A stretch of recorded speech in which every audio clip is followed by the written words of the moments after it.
नमस्कार मंडळी, आज आहे भोगी आणि भोगीसाठी मी इथं भरपूर साऱ्या भाज्या आणलेल्या आहेत. त्यासाठी इथं मी चाकवत स्वच्छ धुवून बारीक चिरून घेतलेला आहे. एकदा सगळ्या भाज्यांवर नजर टाकूया बघा. सगळ्या भाज्या स्वच्छ धुवून बारीक चिरून घेतलेल्या आहेत. आता काय काय घेतलंय? वांगं घेतलंय, टोमॅटो घेतलंय, बटाटा घेतलाय, कांदा घेतलाय. इथं चाकवतेची भाजी घेतली स्वच्छ धुवून. इथं हरभरा म्हणजे ढाळे, ओले ढाळे घेतलेले आहेत. वाटाणा घेतलाय.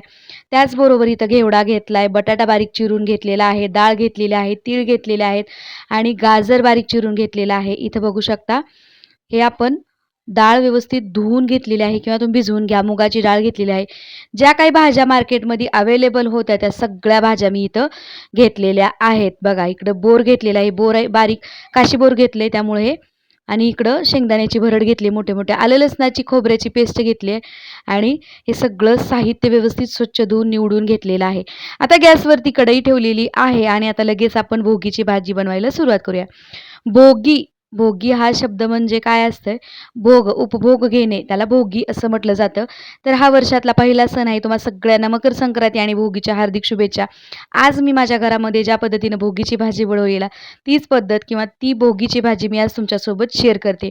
तर प्रत्येकाच्या घरामध्ये वेगवेगळे भाजी बनवण्याची पद्धत असते. आता माझी पद्धत मी तुमच्यासोबत शेअर करते. गॅसवरती कढई ठेवली, त्यामध्ये घातलं तेल, फोडणीसाठी लागते. लगेच त्यामध्ये जिरे मोहरी घातली. जिरे मोहरी चांगली तडतडली की लगेच बारीक चिरून घेतलेला कांदा घालूया. कांदा तेलामध्ये व्यवस्थित असा परतून घेऊया. हे बघा, कांदा व्यवस्थित असा परतून घ्यायचा आहे. तर कांदा व्यवस्थित असा परतून घ्यायचा. त्यामध्ये लगेच घालूया थोडंसं मीठ.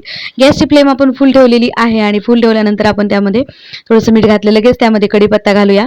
हे बघा, एकदा भाज्या परतून घ्यायला सुरुवात केली ना आणि या पद्धतीने जर भाजी केली ना, जे भोगीची भाजी खात नाही ते सुद्धा आवर्जून खाणार आहेत. तर कांदा घातला, लगेच यामध्ये थोडासा टोमॅटो घातला. बारीक चिरून घेतलेला जो टोमॅटो आहे तो घातला, तेलामध्ये व्यवस्थित असा परतून घेतला. इकडे आपण बारीक चिरून घेतलेलं जे गाजर आहे, गाजराचे एकदम बारीक असे तुकडे केलेत, त्याला तेलामध्ये व्यवस्थित असं परतून घ्यायचं. ते तेलामध्ये घातलं फोडणीमध्ये. याला व्यवस्थित असं तेलामध्ये परतून घ्यायचं आहे. गाजराला थोडासा वेळ लागतो शिजण्यासाठी, त्यामुळे अगोदर तेलामध्ये गाजर घालायचं. बारीक तुकडे करून घ्यायचे एकदम गाजराचे. हे बघा, यामध्ये घातली आलं लसूण आणि खोबऱ्याची पेस्ट. ही बारीक चिरून घेतलेली बारीक करून घेतलेली आलं लसूण खोबऱ्याची पेस्ट मी यामध्ये घातली. हे बघा, व्यवस्थित असं हलवून घ्यायचं. गॅसची फ्लेम आपण मीडियम करायची आणि सगळ्या भाज्या 2-2 मिनटं आपण परतून घ्यायच्या. लगेच यामध्ये बारीक चिरून घेतलेलं बोर घातलं. बोरसुद्धा सगळ्या भाज्यामध्ये व्यवस्थित मिक्स करून घ्यायचं.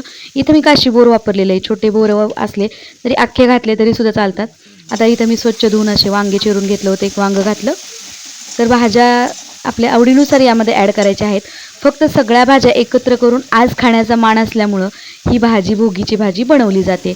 आजची जी न खाये भोगी तो सदा रोगी असं म्हटलं जातं. त्यामुळे भोगीची भाजी आवर्जून खाल्ली पाहिजे आणि लहान मुलांनासुद्धा आवर्जून दिली पाहिजे. यामध्ये बारीक चिरून घेतलेला बटाटा घातला. बटाटासुद्धा व्यवस्थित असा बारीक चिरून घेतला, लगेच तेलामध्ये घातला. या सगळ्या भाज्या आपण व्यवस्थित अशा तेलामध्ये परतून घ्यायच्या आहेत. आता या पद्धतीने जर तुम्ही भोगीची भाजी बनवली ना तर मुलं तर खाणारच, तर संपेपर्यंत बोटं चाटत खाणार अशी ही भाजी तयार होणार आहे. इकडे बघू शकता, यामध्ये घातला हरभरा वाटाणा, तो सुद्धा तेलामध्ये व्यवस्थित परतून घेतला. लगेच आता यामध्ये घालूया घेवड्याची शेंग. घेवड्याची शेंग मिळाली आहे, घेवड्याची शेंग घातली. पावटा असेल पावटासुद्धा घातला तरी सुद्धा चालेल. घेवडा घातला. आता यामध्ये आणखीन पाणी वगैरे आपण घातलेलं नाही आहे. जसं भाज्या शिजतात तसं याचं पाणी रिलीज होतं.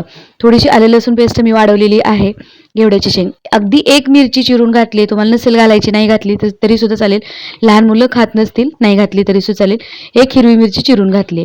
तर बटाटा, घेवडा, टोमॅटो, कांदा, गाजर, बोर, वांगं आणि इथं घातले मटार आणि ढाळा, हे सगळं यामध्ये घातलेलं आहे. आता लगेच यामध्ये घालूया स्वच्छ धुवून घेतलेली आपली मुगाची डाळ. मुगाची घाला, मसूर घाला, तूर घाला, कुठलीही डाळ घातली तरीसुद्धा चालेल. फक्त तूर डाळ घालताना थोडीशी भिजवून घाला. तर ही डाळसुद्धा आपण व्यवस्थित मिक्स करून घेतली सगळ्या भाज्यांमध्ये. भाज्या हलक्याशा परतलेल्या आहेत. थोडंसं हळद घालते यामध्ये. हे बघा, हळद घालून सगळ्या भाज्यांमध्ये व्यवस्थित मिक्स करून घेऊया आणि यामध्ये थोडेसे तीळसुद्धा घातलेले आहेत. बघू शकता, हे बघा, थोडेसे तीळ घालायचे लगेच फोडणीमध्ये. फोडणीमध्ये घातले तर ते तीळ कच्चे असतील तर उडतील, त्यामुळे कच्चेच तीळ आपण या भाज्यांमध्ये घातलेले आहेत. बघा, बघू शकता सगळ्या भाज्या ऑलमोस्ट शिजत आलेल्या आहेत. त्यामध्ये थोडासा काळा मसाला घालते, अर्धा चमचा. तर आवडीनुसार यामध्ये तिखट ॲड करायचं आहे. थोडंसं सांबर मसाला घातला आणि थोडंसं लाल तिखट घालूया आता. तर आवडीनुसार यामध्ये तिखट ॲड करायचं आहे. तर हे बघा, मस्त असा काळा मसाला, सांबर मसाला आणि थोडंसं लाल तिखट घातलेलं आहे आणि आता सगळ्या भाज्या व्यवस्थित अशा हलवून घेऊया. आता तिखट आपण घातलेलं आहे ते व्यवस्थित मिक्स करून घेतलं. आता इथं चिरून घेतलेली आमटीची भाजी आहे, म्हणजेच आमच्याकडे याला आमटीची भाजी म्हणतात. म्हणजेच ही चाकवत भाजी जी आहे, ती चाकवत भाजी आपण या सगळ्या भाज्यांमध्ये मिक्स करून घेऊया आणि वरून घालूया थोडीशी कोथिंबीर आणि चाकवत भाजी. तुम्ही यामध्ये पालकसुद्धा ॲड करू शकता. या सगळ्या भाज्या बारीक चिरून घेतलेल्या आहेत ना, त्या सगळ्या भाज्या व्यवस्थित मिक्स करून घ्यायच्या. आता ही चाकवत भाजी जी आहे, ती सगळ्या भाजीचं टेस्ट मेंटेन करते. त्यामुळे ही खाताना थोडीशी आंबूस असते, त्यामुळे ही भाजी भन्नाट लागते. आता ही चाकवत भाजी व्यवस्थित मिक्स करून घेतली. लगेच थोडंसं यामध्ये चवीपुरतं मीठ घालूया. मीठ घालून व्यवस्थित अशी भाजी हलवून घ्यायची. हे बघा. तर तिखट तुम्ही नंतर घातलं तरी सुद्धा चालेल. मी अगोदरच तिखट घातलेलं आहे. तर चाकवत भाजीसुद्धा हळूहळू अगदी थोडीशी होऊ लागलेली आहे. साधारण 3 ते 4 माणसांना आरामात पुरेल एवढी भाजी इथं तयार झालेली आहे.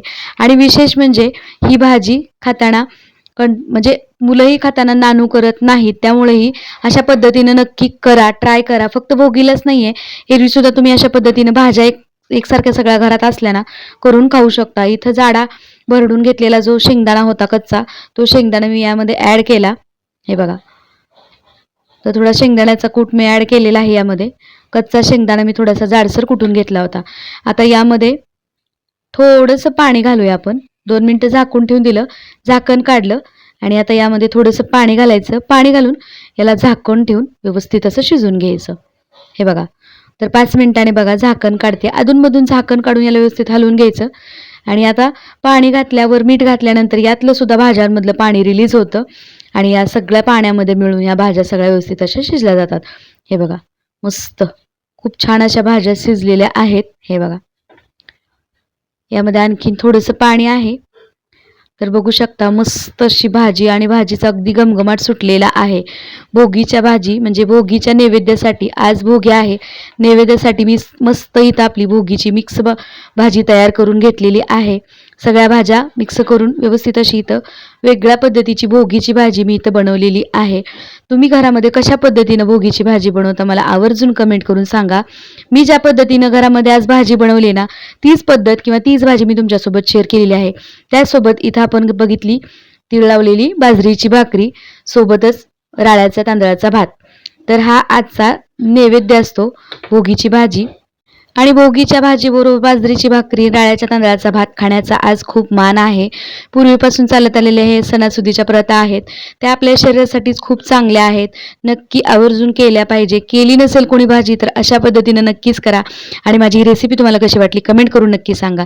चॅनलवर नवीन असाल तर व्हिडिओला लाईक, शेअर आणि चॅनलला सबस्क्राईब करा. आणि व्हिडिओला लाईक केल्यानंतर हाईपसुद्धा करायला विसरू नका. चला मंडळी, पुन्हा भेटूया अशाच एका छानशा साध्या सोप्या मस्त रेसिपीसोबत. तोपर्यंत मस्त खा आणि मजेत राहा. मकर संक्रांती आणि भोगीच्या तुम्हा सगळ्यांना खूप खूप खूप शुभेच्छा. Bye everyone.